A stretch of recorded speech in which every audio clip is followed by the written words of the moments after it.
네, 안녕하세요. 여러분들의 구독과 좋아요로 이 채널이 유지되고 있습니다. 네, 영상 속도는 1.5배를 추천드리고요. 항상 구독자님, 멤버십 회원님들에게 감사하다라고 말씀을 드리면서, 자, 이번 내용은 사이클 관련되어져 있는 매우 주관적인 생각을 한번 준비를 해봤습니다.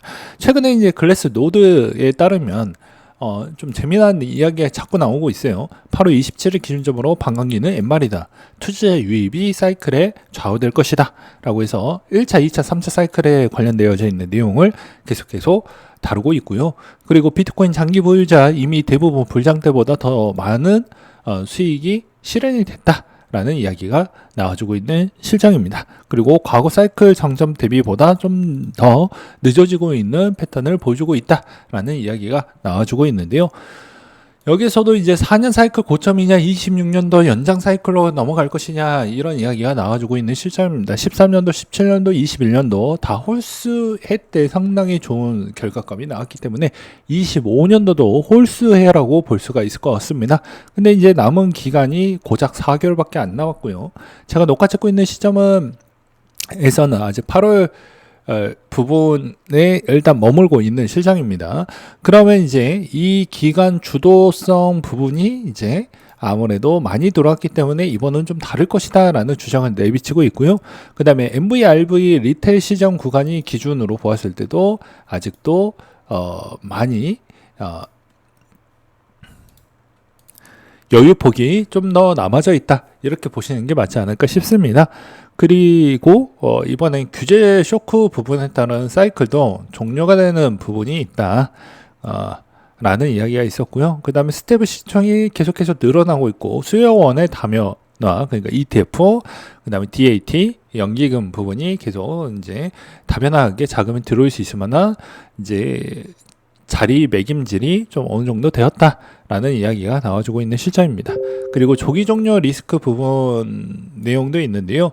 DAT 기업들이 이제 아무래도 강제 매도하게 되게 되면 그게 아마 엄청난 영향을 주지 않겠냐? 라고 볼 수가 있을 것 같고요. 아직 사이클 탑의 재료가 부족한 이유 부분도 5%만 밀려도 탑 논쟁이 반복되는 지속적인 공포적 상태에 있다라는 것입니다. 그러니까 반응이 좀 애매한 국면에서 이제 여러 가지 이야기를 논점에 관련되어져 있는 이야기를 계속 주고받고 있는 지금의 그 시기라고 보시면 될 것 같습니다.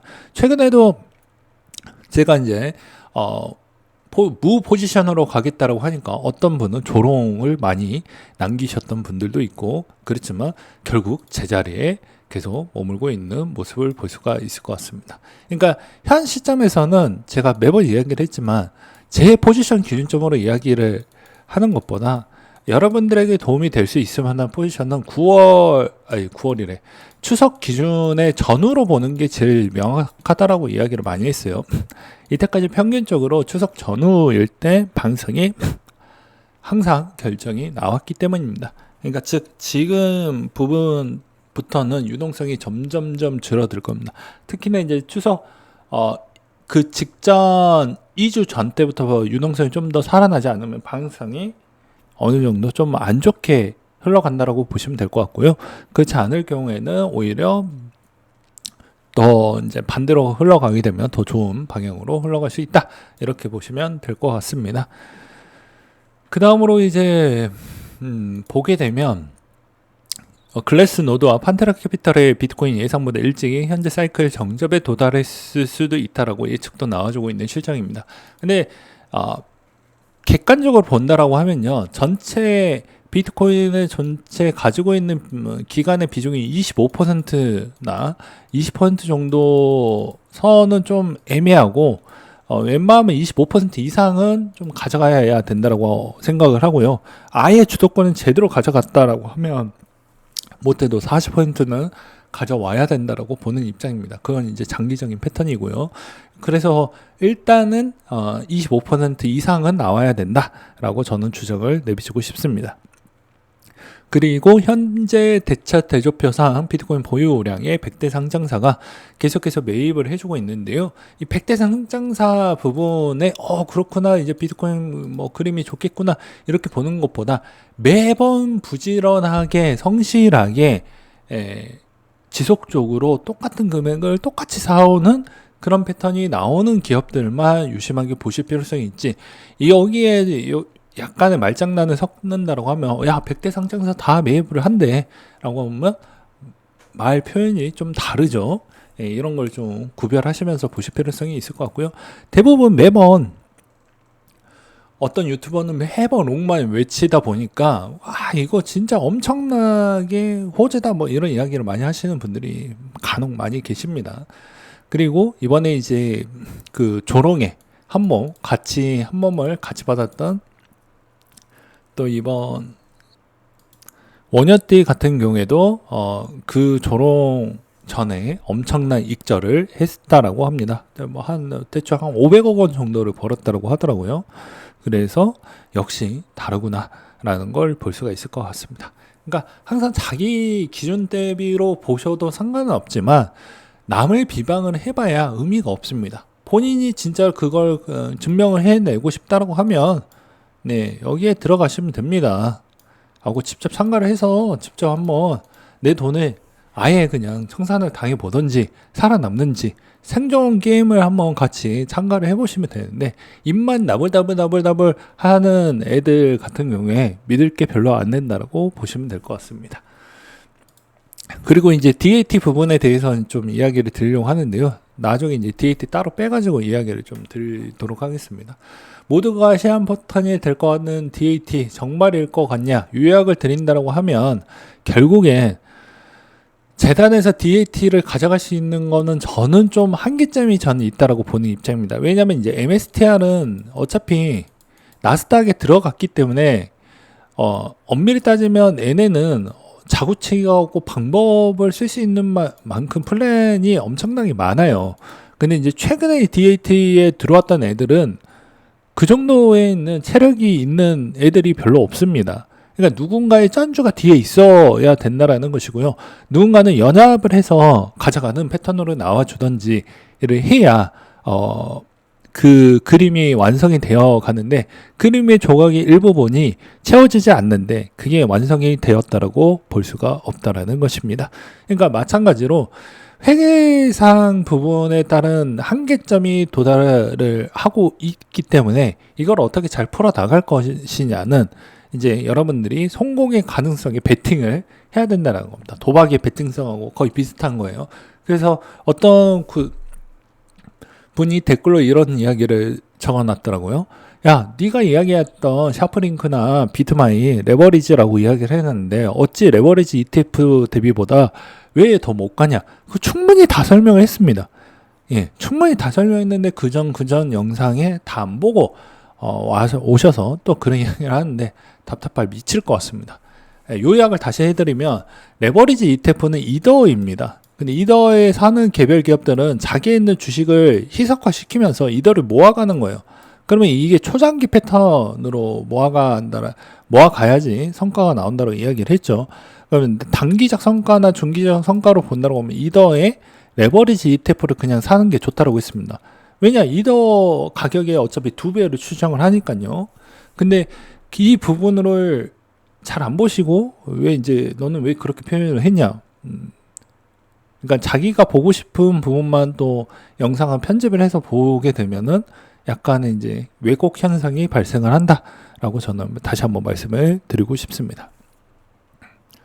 그리고 여기서도 이제 마찬가지로 나머지 기업들이 그냥 경제 위기가 왔었을 때 그거를 어느 정도 잘 커버를 할 거냐, 그리고 만약에 어느 정도에 있는 사이클 부분이 도래했었을 때 저도 우려하는 게 매번 사이클이 이렇게 이쁘게 갈 수가 없어요. 예, 이쁘게 갈 수가 없다니까요. 내려갈 때 박살이 한번 나고요. 내려갈 때 또 박살이 한번 나고 올라갈 때 다시 한번 박살이 납니다. 이 박살 충격 요법에 따른 내용이 컨퍼런스 콜에 별로 없습니다. 예, 그렇기 때문에 여전히 계속 보유한다라고 이야기를 하지만 보유하지 않고 다른 형태로 가져갈 수도 있다는 것도 여러분들은 아셔야 될 것 같습니다. 그렇기 때문에 대부분 DAT 기업들은 두 가지 유형으로 보면 됩니다. 여러분들에게 되게 귀에 달콤한 이야기를 엄청나게 많이 집어넣지만 현실적으로 그걸 안 하는 DAT 기업들도 꽤 많다라는 걸 참고하셔야 된다라는 것입니다. 그리고 이번에 이제 비트마인과 샤프링크 같은 회사들의 비트코인 전략보다 이더의 스테이킹이 추가 3% 수익을 낼 수 있다는 분석도 나와주고 있는 실장인데요. 결과적으로는 이번 시즌의 가장 주인공의 핵심 패턴은 이더라고 생각을 합니다. 이더가 어느 기준에서 조정을 받고 올라가다가 빠지느냐에 따라서 이번 시즌은 어느 정도 마무리가 되지 않을까라고 저는 보고 있는 실장입니다. 그리고 요약을 드린다고 하면 이번에 최근에 샤프링크가 증자를 하겠다라고 이야기를 했어요. 근데 이제 이번에 이더의 컨센트레이션 부분을 좀 보게 되면 모아가는 비중이 이제 거의 떨어졌습니다. 8월 17일 기준 대비보다 떨어진 부분을 보실 수가 있습니다. 그러니까 제가 매번 이야기를 했지만 증자를 한다라고 해도 무한 찌꺼기내기 식으로 증자를 할 수 있는 상황적 여건이 안 된다고 이야기를 했죠. 이걸 제대로 이해를 하려고 한다라고 하면요, MSTR에 관련되어져 있는 운영 방침을 명확하게 이해를 하고 나서 이더를 모아가는 전략으로 가져가는 게 바람직하다라고 저는 말씀을 드리고 싶습니다. 그것도 이제 MSTR의 이해도가 높았다라고 하면 당연히 이더를 모아갈지 말아야 할지 이걸 분명하게 어느 정도 기준점이라는 게 거기에서 생길 수가 있다는 것이죠. 그래서 제가 매번 우려를 했지만 핵심은 그거예요. 말 그대로 이더가 지속적으로 꾸준한 물량을 이 기복 없이 평균 분포도에 맞춘 만큼 계속 모아갈 수 있냐, MSTR만큼. 그거는 좀 한계점이 저는 있다라고 보는 입장입니다. 그것도 아주 러프하게 제가 단순 계산을 해봤을 때 오류는 많지만 이것도 해보기도 했어요. 아무리 못해도 올해 100조 원을 땡겨가지고 어떤 DAT 기업 이더를 모으는 DAT 기업 모두 다 합쳐가지고 100조 원 부분을 이번에 긁는다라고 하더라도 이번에 평균 700만 원 중후반대가 나오는 게 현실입니다. 가격대가. 네. 그러면 제가 매번 이야기를 했잖아요. 시가총액이 높은데 왜 굳이 비트와 이더를 1배짜리 이거를 왜 사고 계시냐? 사지 말라니까요. 네. 그리고 직접 이제 선물을 하려고 하지 말라니까요. 네. 제가 이야기를 했잖아요. 그 할 거라고 하면 남 좋은 일 하지 말고, 네. 이더 T나 이런 쪽으로 성과를 내는 게 맞습니다. 근데 지금은 이제 어느 정도는 좀 많이 올라왔기 때문에 잠시 또 주춤하는 결과가 나올 것 같다. 최근에 이제 이더의 파생으로 반응이 좀 더 많이 나왔던 부분도 없지 않아 있기 때문에 이런 점을 잘 고려를 하시면서 보시는 걸 추천을 드리도록 하겠습니다.